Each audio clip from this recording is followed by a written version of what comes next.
Cette visite, nous l'avons demandée au directeur général de l'AIBD qui nous a accordé depuis quelques mois pour que les populations de Keur-Moussa puissent rendre visite à l'aéroport qui est le leur, parce que beaucoup de ces populations ne connaissent même pas où se trouve l'aéroport. Bien qu'il y a des villages déplacés, je vais y revenir, mais les autres villages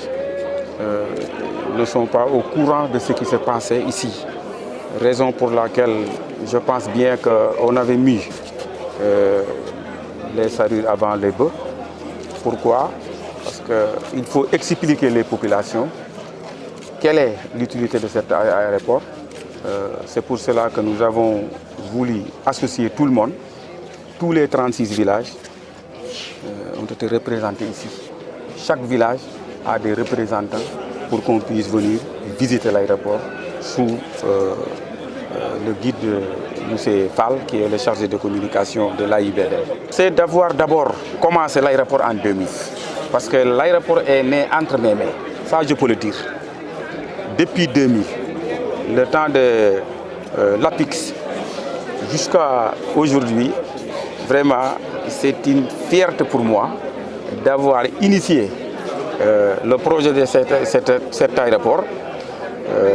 et que l'aéroport termine bientôt entre nos mains. Ça, vraiment, c'est une fierté pour nous. C'est pour cela que dès le début de mes propos, j'ai commencé à remercier Allah. Parce que j'avais commencé cet aéroport avec beaucoup de personnes qui ne sont pas aujourd'hui dans ce banc. J'avais voulu que le point de presse se fasse ici.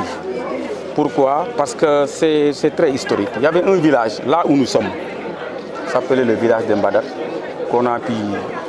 déménager, malgré nous. Parce qu'un tel projet demande beaucoup de sacrifices. Parmi ces sacrifices, c'est le déplacement de toute une population, déplacement des cimetières. Vraiment, ce n'est pas par gaieté de cœur qu'on l'a fait, mais c'est pour l'intérêt de toute la population, c'est l'intérêt de tout le pays. C'est pour cela que ici, c'est un lieu symbolique,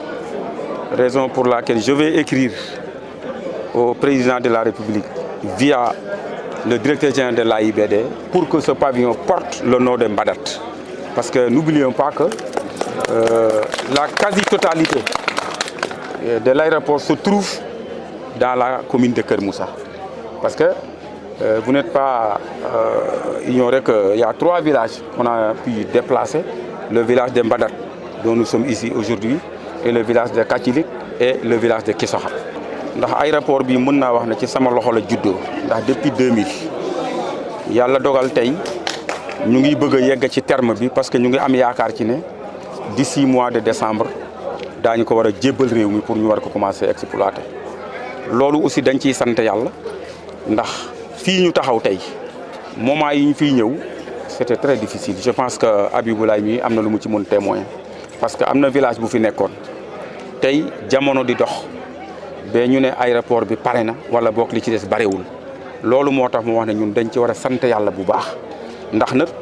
ba ñu koy tàmbali du woon ñun rek am na ñeneen sénégalais am na ñeneen citoyens yoo xam ne ñun ak ñoom ñoo bokkoon di def liggéey bi tey yàlla dogal na ñooñu peut-être ñu ngi ci yeneen i activité wala nekkatuñu sax ci àdduna bi ñu di leen ñaanal yàlla na suuf seer ci seen kaw parce que it bari na ci ñoo xam ne ñoo àndoon di ko liggéey. Ci loolu itam fii ñu toog mu nekk village boo xamante ne mënuñu ko fàtte parce que village la boo xamante ne fii la nekkoon tey ku fi ñëw te xamoo woon village bi mënoo wax ne néeg bii fi la nekkoon wala bële fa la nekkoon ku fi ñëw te xamoo village bi xamoo armeel yi fan la nekkoon ku fi ñëw te xamoo village bi doo xam école yi fan la ñu nekkoon yooyu yëpp ay école ñu ngi fi woon mais yëpp ñu dindi ko mais la taxoon ñu dindi ko aussi c'est pas parce que par soxor wala nangam ak non gis ne lii dafa war a mën a nekk te intérêt population bi la te it population boobu aussi bàyyiwuñu leen ndax ma leeral ne aussi dañ leen fi bu ñu nekkul ne dañ leen fi jëlee rek yóbbu avant ñu leen fiy jëlee fekk kenn ku ci nekk utal nañ la foo xam ne boo ñëwee ci biir ngay dugg kooku aussi baax na pour ñu leeral loolu jëlewuñu leen fekk sànni non te loolu lii may wax ñi nga xam ne ñoo fi dëkk wala boog ñi fi dëkkoon ñu ngi fii ci biir visite bi fekk nañu loolu xam nañ ne loolu lu am la état bi itam accompagné na leen ba tey accompagnement boobu moo tax xëy na visite bi moo xaw a xat mais prochainement peut-être mais jaadu woon na sax ñu yegg ci dëkk yi nga xamante ne fa lañ leen dëkkale parce que loolu dina jaadu aussi ñu xam ne am na fu ñu nekkoon am na fu ñu leen jëlee mais bañ leen fa jëlee aussi fañ leen teg aussi conditions yi lan la te loolu yaakaar naa ne vraiment ay conditions la yoo xamante ne nekk na ëpp na ñetti yoon conditions yi nga xam ne moom la ñu dundee woon bien que nag toxal nit yombul parce que itam psychologiquement parlant nit ki fa mu nekk juddoo fa am fa plus de ñeenti téeméeri at wala lu ko ëpp nga xëy ne da nga ko fay jëlee am na séquelles yu muy bàyyi ci moom mais nag def nañu de sorte que buñ ko mënee dindi lépp aussi ñu def loo xam ne dina tax nit ki xaw ko fàtte parce que nit ki sax di nga deele nit mais mu am looy jaar ndànk-ndànk bi am loo fàtte xam nañ ne nag fii dëkk mënu ko fàtte moo tax pour immortaliser fii aussi wax naa ne